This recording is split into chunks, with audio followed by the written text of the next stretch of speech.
Yesterday I went shopping and I bought a few things that were related to some videos that I recently did, and I wanted to mention those to you, and also wanted to tell you how I got these things because I haven't heard anybody mention Groupons in any of their videos. If you haven't heard of Groupons, look it up on the internet. What it is, local merchants will offer their products or services at least half price of what they normally charge, and you just pay for the coupon, print it out, and then go in the store and redeem it. I bought a Groupon for a wine and cake supply store. I got $40 worth of merchandise for $20, and all I had to do was click buy now, and I paid for it through PayPal. Printed out my Groupon, went down to the store, I got $40 worth of stuff for $20. And some of the things that I bought, like I said, had to do with some videos that I recently did. In my video where I made vanilla wafers, I complained about the pitting on the top of the cookies. And a person that goes by the name of Schmaui said that they tried that recipe, and since I complained about the pitting, instead of using baking powder, they used baker's ammonia instead. So I got some baker's ammonia, so hopefully that solves the problem of the pitting on the vanilla wafers. And they also said that they used some vanilla bean paste instead of vanilla extract, and they turned out the right color. They didn't have to use the honey to get the dark brown of a vanilla wafer. So there's another tip for y'all in case you didn't catch that. But Smelly, thank you so much. I got the baker's ammonia. I also picked up some brewer's yeast. The Queen's Cabinet recently did a video showing how to make root beer, and I have some root beer extract, but I couldn't find the brewer's yeast anywhere. So I picked up some brewer's yeast, and I want to give root beer a try. So thank you, the Queen's Cabinet. I'm going to make myself some root beer.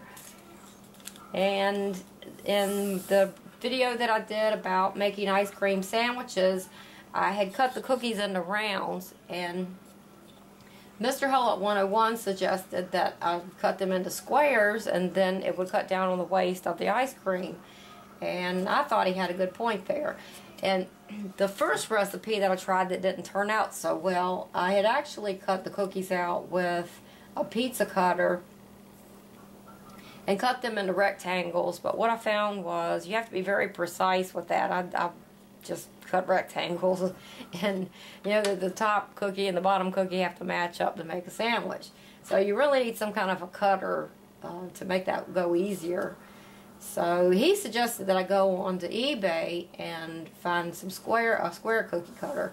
Well, this cake place had a rectangular one.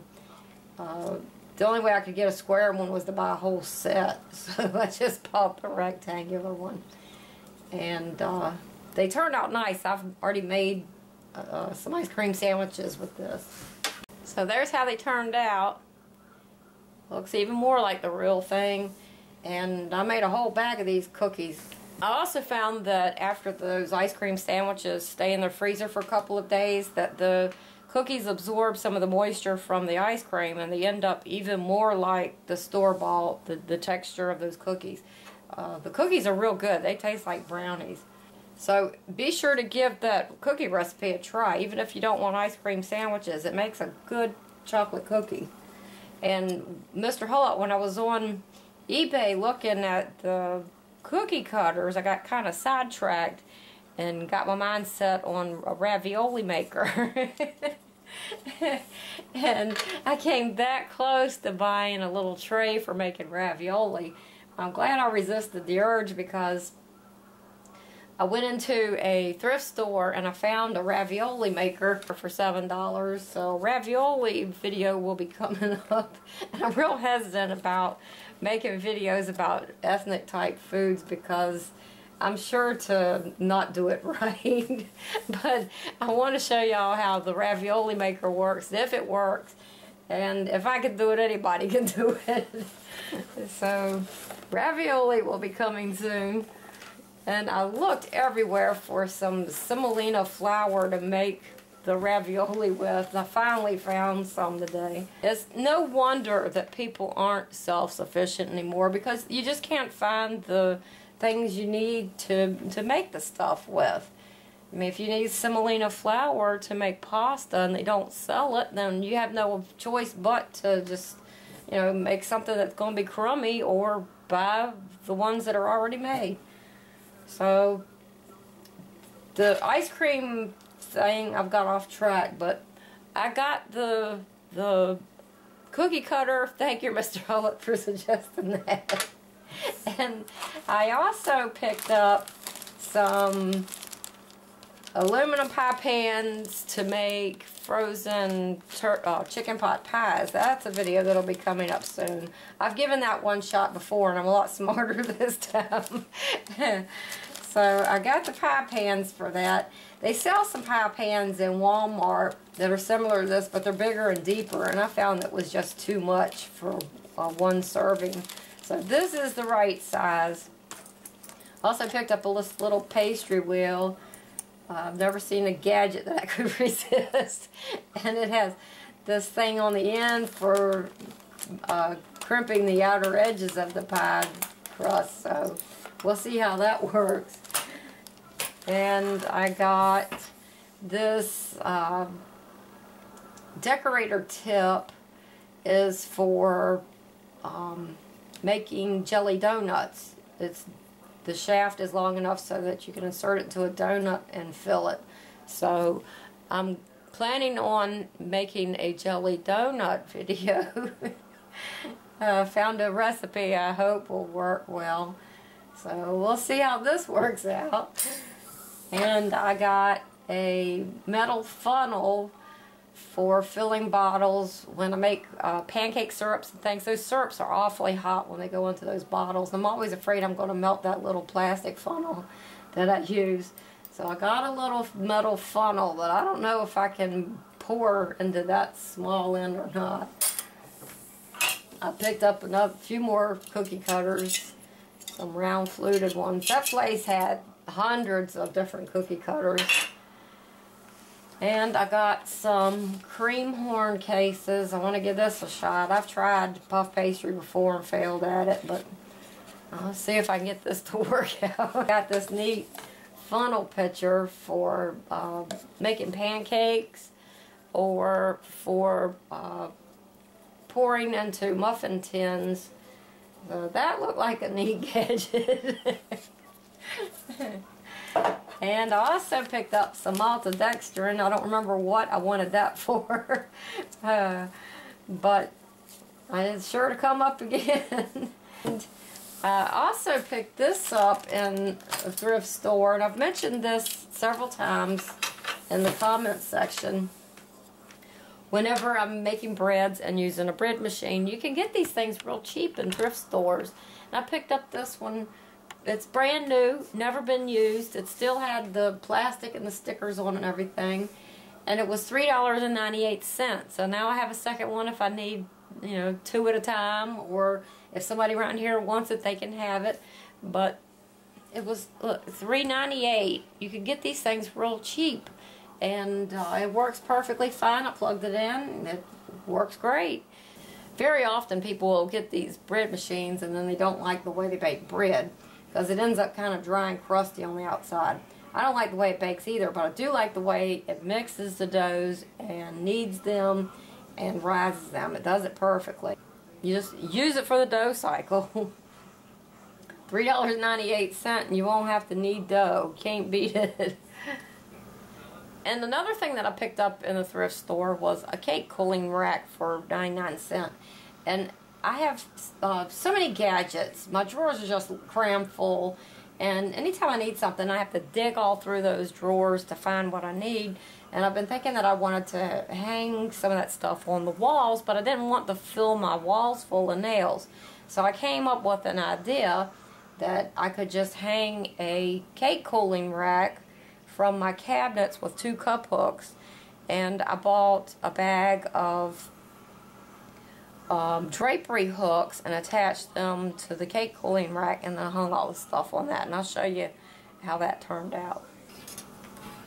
So this is the basic idea. I took a cake cooling rack and I put some cup hooks in the top of my cabinet, one on each side there, like that.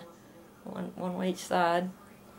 And then I got a bag full of these drapery hooks and you just put it on the wires, and then you can hang your utensils from these hooks. And I hung a whole lot of stuff off of that rack and only put 2 little cup hooks in the cabinet to hold it. Here's the rack I was talking about, and I just put 2 little cup hooks in the kitchen cabinet there and hung that rack off of it. And then all these little drapery hooks are just clipped onto the cooling rack.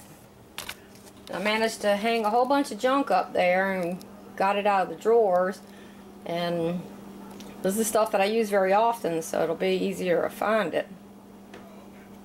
Another thing that I've mentioned in a few videos is when you bake cookies, if you want crisp cookies, use shortening. If you want chewy cookies, use butter. And I had read that if you added a teaspoon of clear gel per cup of flour to the cookie recipe, then the clear gel would keep the butter from going flat in the cookies, and you would end up with a softer, moister cookie, more like store-bought soft cookies. So yesterday I made some chocolate chip cookies, and I thought I would give that a try and see how it turned out. So here is a cookie that I made with shortening, and here's one that I made with butter. And you can see how it spread and went flat even though I would use the same size scoop. And then here's one that I made with the clear gel in it. And I hope you guys see, because it's hard to pick these things up on the camera sometimes. But you see how the clear gel one stayed a bit more fatter, and the butter one just kind of flattened out. They were originally the same size, so it does work. And here's the texture.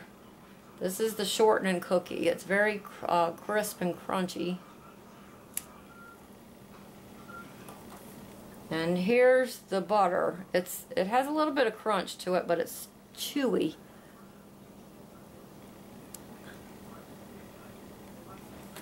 And then here's the butter with clear gel added. And this is softer, more like a store-bought soft cookie.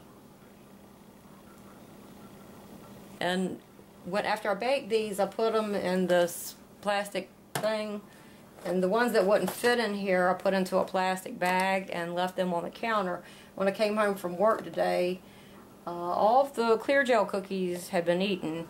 My husband didn't know that I did this 3 different ways, but even without knowing, he figured out real fast that the clear gel cookies were the better ones, and he ate every last one of the clear gel cookies. So it has his stamp of approval. But they are like a soft cookie, very similar to the store-bought, only better. Much better than just having just the butter.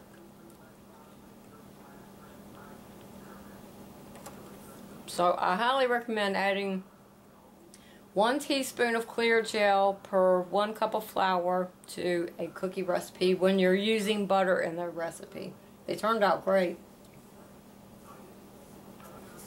So that's what I got when I went shopping, and a few more tips for you. I hope it helps.